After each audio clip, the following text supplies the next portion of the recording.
Hey there, Schoology users! Welcome back to week 3, pulling in other resources on our Zero to Hero Schoology course and day 17, how do assessments work? So what do you need for today? Well, you're going to need something to put into an assessment, whether it be multiple choice, fill in the blank, or even a PDF. Let's get started.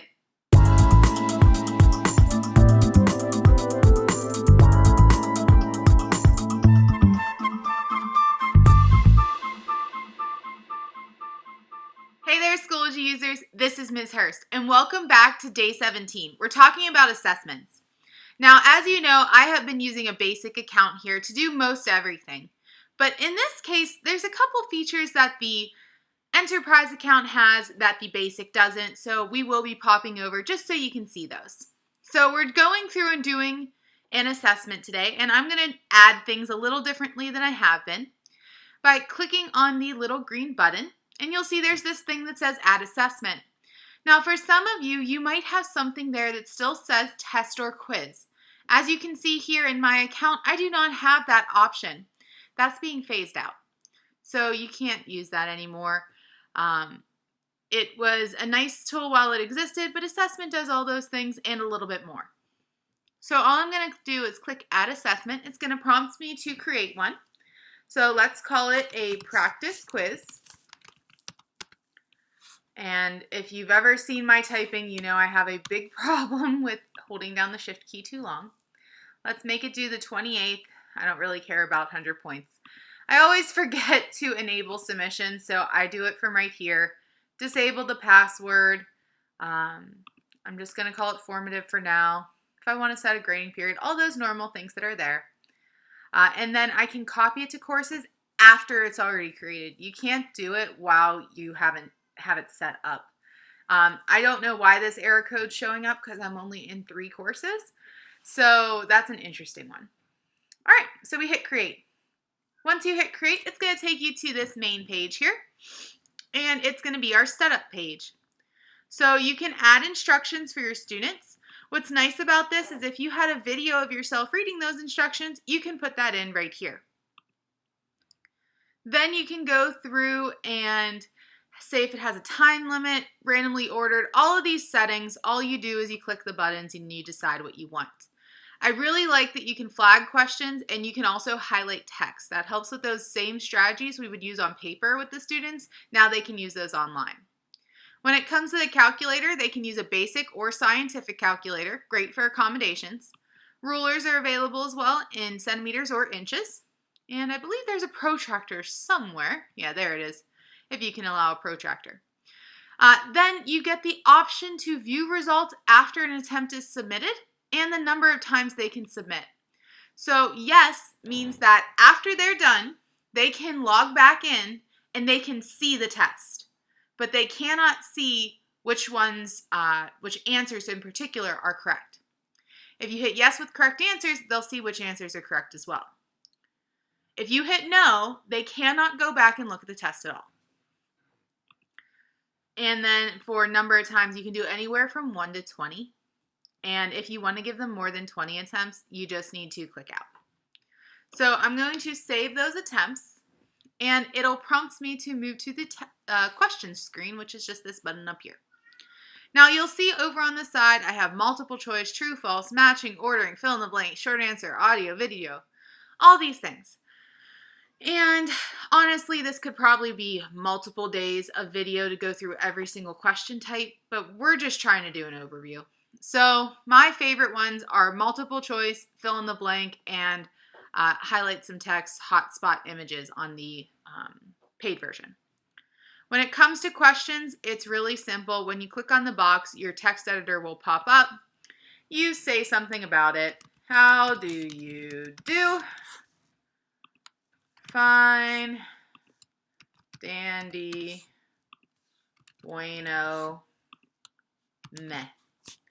And then you decide, okay, there's my things that I have going on. I can add distractor rationale, which means if the answer is wrong, I can embed a video here, like an Edpuzzle video or anything like that, just to give them the remediation so that based off of their answer to the question, they get remediation. That will only work if you have it set that they can view it with correct answers afterwards. So then I'm going to go down here to correct answer setup, and I'm going to pick which one it's going to be. I think I'm going to go dandy today. And you can have multiple responses, which means they can pick multiple things. Okay, there's multiple answer choices. So I can set up some alternate answers where I will accept every single answer. Great for something like this that is I think I missed bueno.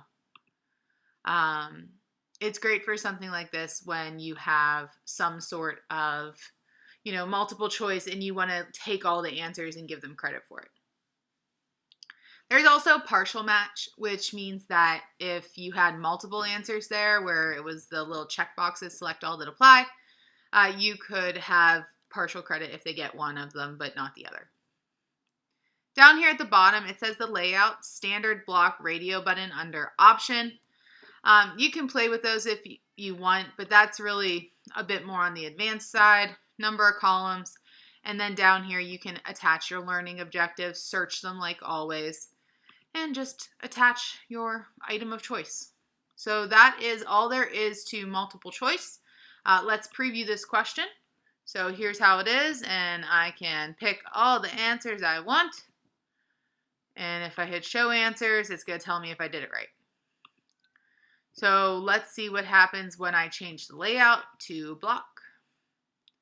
Preview the question. You can see now instead of being little buttons, now it's big blocks that they can click. That'd be a lot easier for elementary. And radio button under option means that it is written in a really kind of weird way, but for us, that's how our STAR test is set up actually. So I personally like the block the best. So we're going to use that. It's saving, and then once I'm here, I can change the points value. So if I want that to be worth 9 points, it's worth 9 points. When I click on the 3 little dots, it takes me back to edit said question. Now, important note, if you make an error in the key while working on an assessment, it will not update with the correct answers after you have had people take the test. You will have to manually go through and do all those. That is something that does sadden me, unfortunately. As a math teacher, the next one I use pretty often is fill in the blank text. I also use short answer essay, which, that's pretty straightforward. So we're going to look at fill in the blank text here. Again, all you have to do to make a blank is put an underscore, and it gives you this little response box. So is my name. All right. Now, nice feature, you have all these text editor options up here. Again, if you want to insert something, you can. You can add tools, so you can add audio. I can record the audio of me saying this for my students if they need that accommodation. So, blank is my name. All right, it's stopped.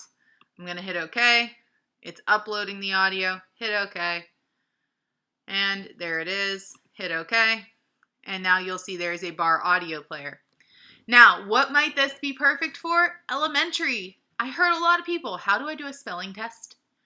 So what's nice here is that you can say the item here, and then they can fill it in above. Because one of the things you can do down here is check the case, and if you want a partial match, if you have that, you can. But it can be case sensitive. So here I have Ms. H. Now, an alternate answer they might have would be Ms. H with a space, or even Ms. Hurst, and I could type all those alternate answers. In math, I like to put the numbers there and then have the units after and use this as a check for the students. I am curious, though, about some of those other things that they have going on up here.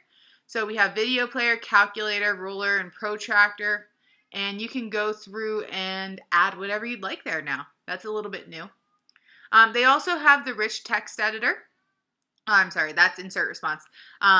Special characters, where's equation? There's equation. For my math people, you can, if you know LaTeX, you can actually type in LaTeX, or you can just use the buttons here to do it. So for example, if I typed back frac 1 and then over 2. So there is my fraction ending my formula. So I can type in latex if I want, or I can type with the buttons down here. All right, so that's fill in the blank. You can have as many blanks as you want. I haven't found a limit. I think I had like 40 on one page once, just because it was more convenient to do it that way. I had a PDF, and I said, what's the answer to 1? What's the answer to 2, 3, 4? As they went through, just so they could check their final answer. Let's save that. There we go. Short answer and essay, again, it's really self-explanatory. I do want to give you a small thing here, is that they have these text formatting options. So, for example, I have a friend who's a Spanish teacher. They need the accents to be available. All you do is you type these special characters down here that you want them to have available. I can allow them to be typing things in math text, allowing tables, all of this. If I want to make it available to students, I can, and that's really convenient. Word limit, placeholder text, all of that good stuff is there. And of course, when I go to compose the question, I get to see it too. All right. So basically all the other stuff here is self-explanatory. So we're going to look at cool features on the enterprise account now. So we'll be back in just one moment. All right, guys, we are back into our assessment, only this time we're in an enterprise account. And if you look to the left here, you'll see there's a lot more options. Of course, you have to go in and play with them, but now they can upload a file, label image, highlight hotspot, highlight image, highlight text, math short answer, number line chart. In terms of my use of these things, you might think, well, you're a math teacher. Why don't you use math short answer? Have you ever tried asking someone who doesn't know latex to type math out? It's more work than it's worth. So I don't force that upon my students.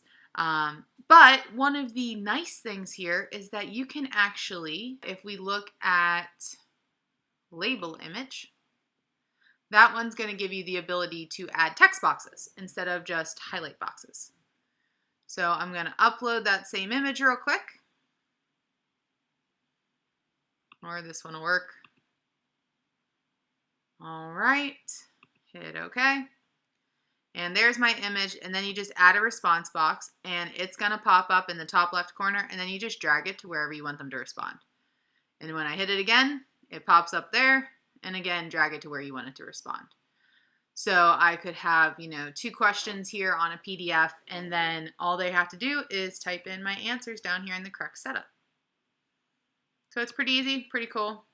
Downside to this that I haven't figured out yet, so if you've already done it, let me know. Is they have to be able to see the answers. So they have to be able to drag and drop. I don't know if anybody's found a way around that, but if you have, let me know. So that's a brief overview of assessments. Like I have said before, I do typically use more outside programs versus it because this assessments feature just wasn't around when I started, and the test quiz had a lot of limitations. Now there's a lot more here, so I'm going to have to explore it a bit more, but it's pretty self-sufficient. And remember, if you ever don't know what to do, go to the bottom corner and click the yes. And when you do, you can search the Help Center, and it'll tell you what to do in a short little blurb with probably a GIF, and it's not too bad. So, hope this helps. Short interlude for an assessment. Remember to like and subscribe, and we're going to keep going in our series here. Have a good one, guys. Bye-bye. Bye-bye.